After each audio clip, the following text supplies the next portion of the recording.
of course I wasn't in chains ever, much less for 10 years. And although, again, you know, video would have to have been taken 24 hours a day to prove about everything that went on in my home, and I certainly don't think many people would be comfortable with that.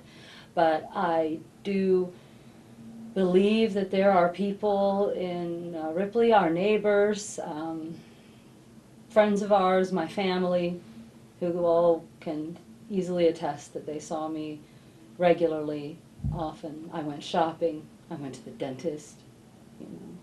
I went to the post office almost every day.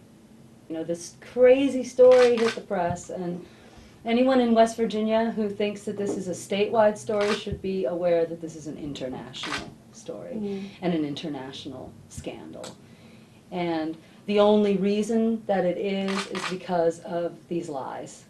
And I'm sure that more details and all of my perfectly reasonable explanations for everything will come out in my husband's trial. Anyone who's worked a few days in a row on a farm would be surprised if I didn't have bruises from this kind of work. It is dangerous, and riding a tractor is dangerous, being near a tractor is dangerous.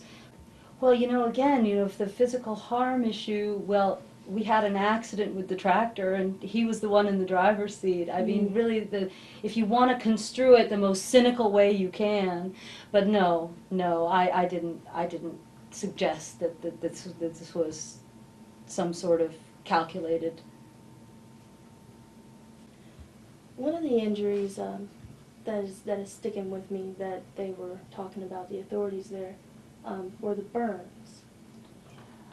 How did those happen? Well, that is actually something I would really like to leave to anyone who wants to look at the preliminary hearing. I mean, this is very specific to the merits of my husband's current criminal case, so I really don't think it's appropriate for me to discuss those details.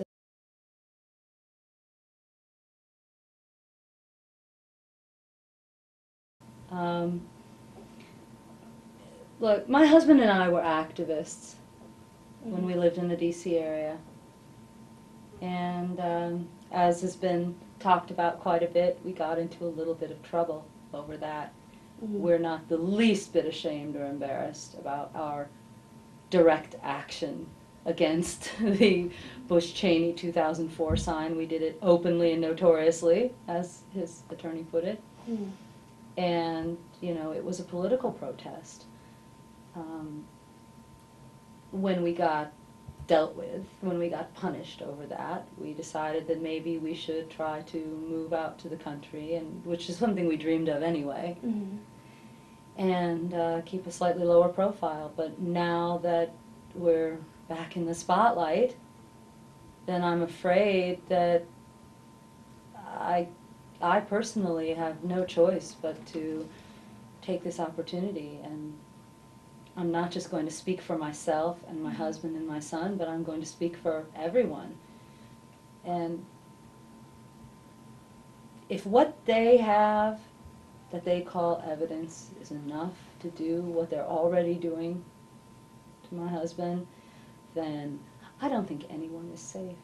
Because if gossip and circumstantial evidence is enough to put someone in jail, and it's been 2 months now, and nobody knows what's going to happen